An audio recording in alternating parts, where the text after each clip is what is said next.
Okay, so in this video, we're going to talk about conservation of energy problems, or conservation of mechanical energy problems. Okay, so in the last video, we talked about the equations for calculating kinetic energy and gravitational potential energy. And then at the end, we talked about mechanical energy, which is basically just kinetic plus potential energy. Okay, you just add the two together.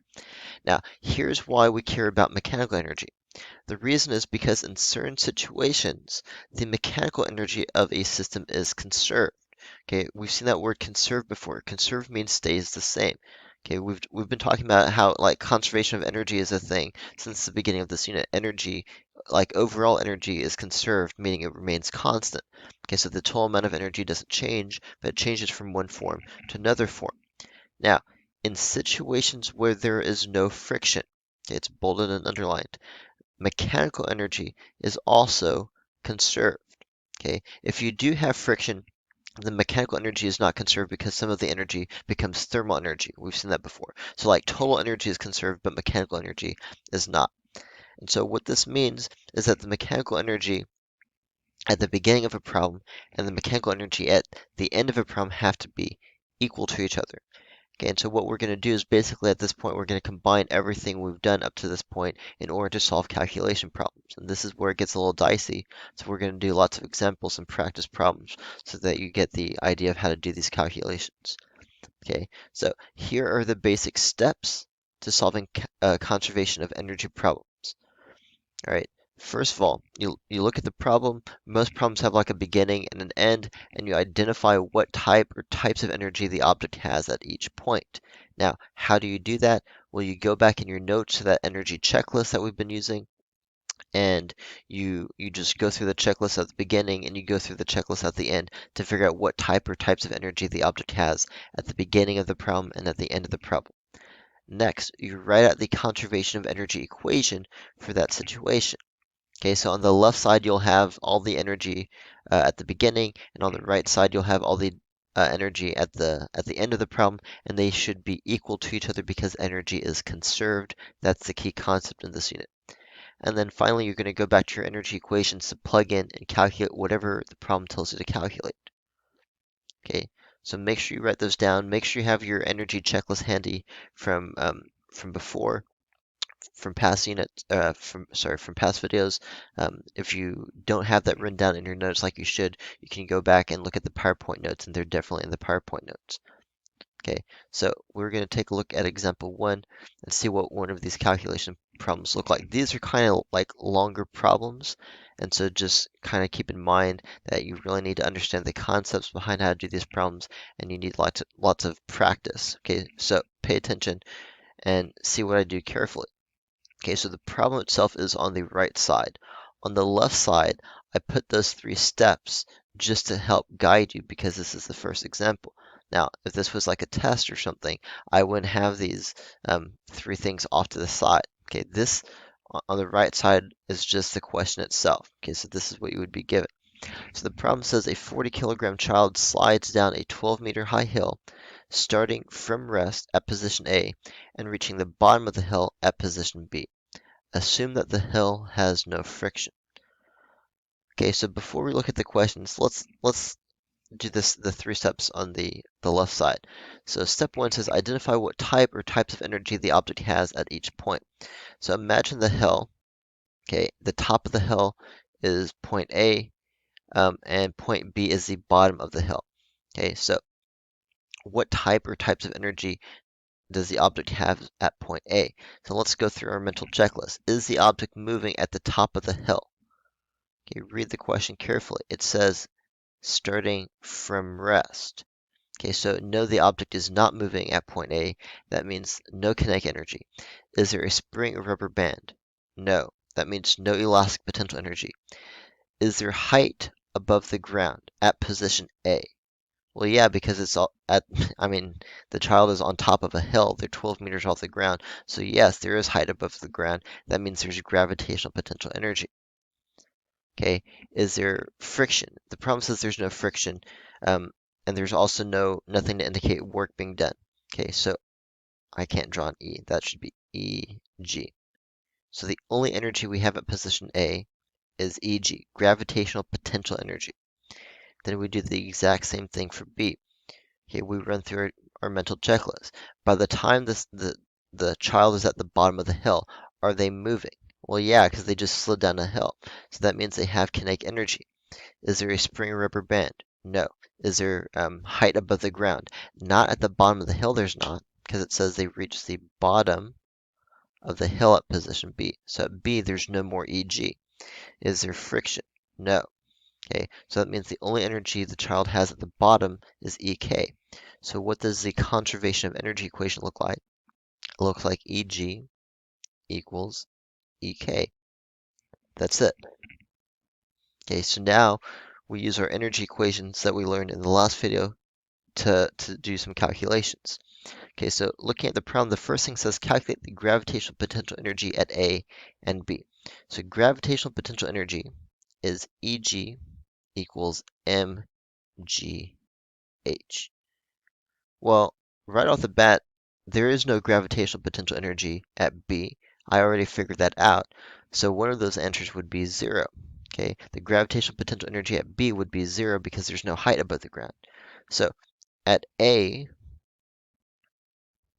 I would do EG equals mgh, and I would plug in 40, G is 10, and the height at the top is 12. And so that would be, let's see, 120, that would be 4,800 joules. At B, I know it's going to be 0, but I can still plug in anyway. So that would be 40 times 10 times 0 because the height at the bottom is 0, and so that's going to be 0, which I already knew. Okay, so that is the answer to the first part of example 1. Okay, so pause there if you need to look at that some more. Okay, now the next question says calculate the kinetic energy at B. Okay, so here's where you need to think. The kinetic energy at B. Well, because we did this step right here, look at what we know about the kinetic energy at B. The kinetic energy at B is equal to the gravitational potential energy at A. Well, what is that? That's just 4,800 joules. Okay, so what is the kinetic energy at B? I would just write EK equals 4,800 joules. Okay, that's it. I don't need to use the kinetic energy equation. That's just a concept question. Okay, that's just asking me, do I understand that all of that potential energy that I started with has now turned into kinetic energy at the bottom? Okay, now the last question says calculate the speed of the child at B. Now I actually have to use the kinetic energy equation. Okay, so I'm going to erase some of this at the bottom, so make sure you write this down.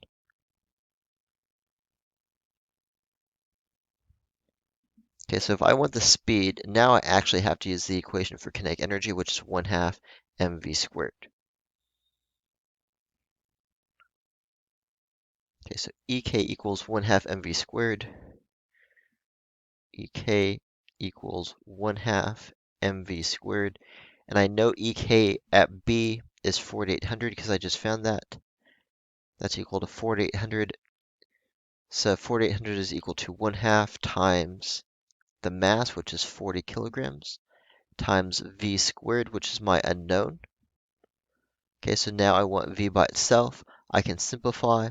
I do 4,800 equals, let's say half of 40 is 20. So what's being done to V? It's being squared and it's being multiplied by 20. So I need to divide both sides by 20 first. Okay, so that would be, let's see, 240 equals V squared. And then to get V by itself, I need to take the square root on both sides. Okay, so in my calculator, I'm going to type the square root of 240, which is 15.5 meters per second. And that is the answer to example 1. Okay, so pause there, make sure you fully understand that. This is what conservation of energy problems look like. Okay, so it does take some work. These are the questions that are going to be worth the most points on your next test. Okay, because it does require a bit of work to do all of these calculations. But this is what these questions look like.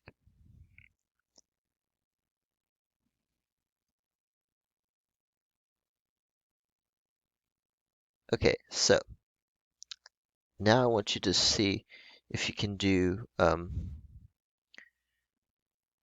part of this on your own. And so I'm going to actually help you out a little bit.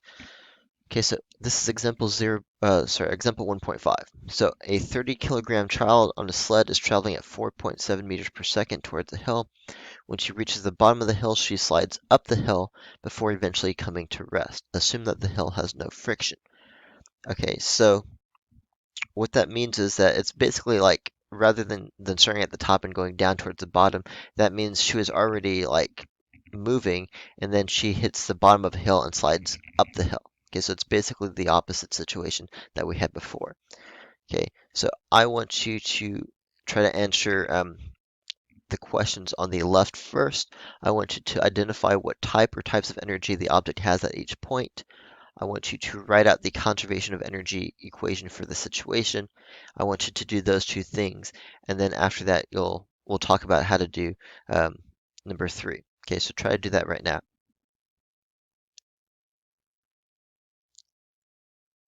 Okay, now what I want you to do is base off of the equations you have for gravitational potential energy and kinetic energy. Remember, kinetic energy is 1/2 mv squared.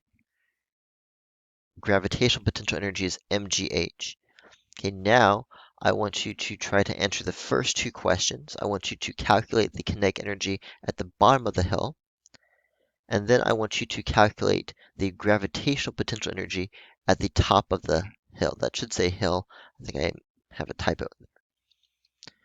Okay, so try to answer these two questions right now. Okay, calculate the kinetic energy at the bottom of the hill. That means at the beginning of the problem, and then calculate the gravitational potential energy at the top of the hill. Okay, so at the end of the problem. Okay, so here's what you should have found. The kinetic energy at the bottom of the hill,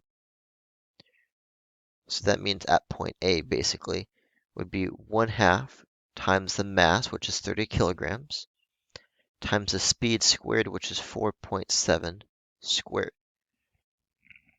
Okay, and so if you type that into your calculator, you do 1/2 times 30 times 4.7 squared, and I get a number that is 331.35 joules.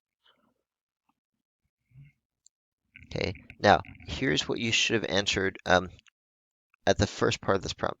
What type or types of energy does the object have at each point? Well, at point A, the only type of energy there is kinetic energy. Because the child is moving, there's no spring or rubber band, there's no height, because at the start she's at the bottom of the hill, so there's no height. So the only energy she has at the beginning is kinetic energy. And then at B, because she comes to rest, that's the key right there.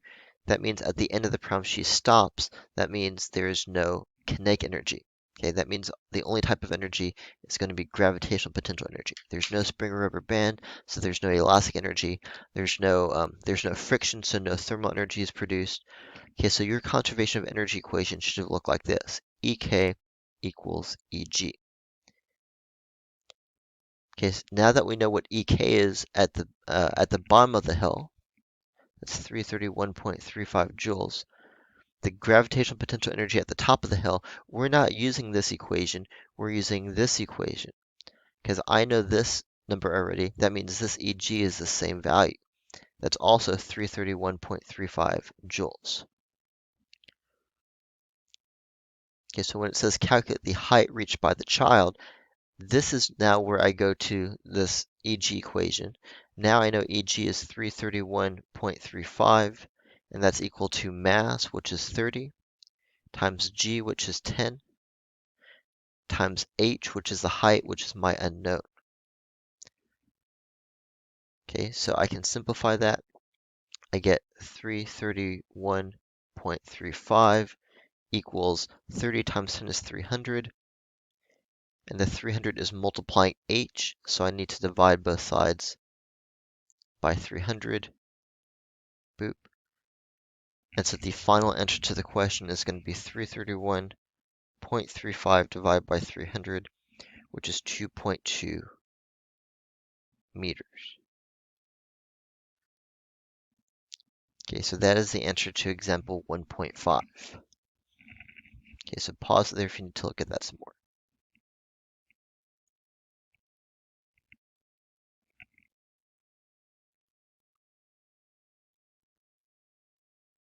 Okay, so let's take a look at one more quick example. So here we have a picture, and I don't have the three steps on the left side, but we can still, have them in our notes and go through those. Okay, so this is going to be example 2, and it says in the situation to the left, 200 joules of elastic potential energy is initially stored in the spring.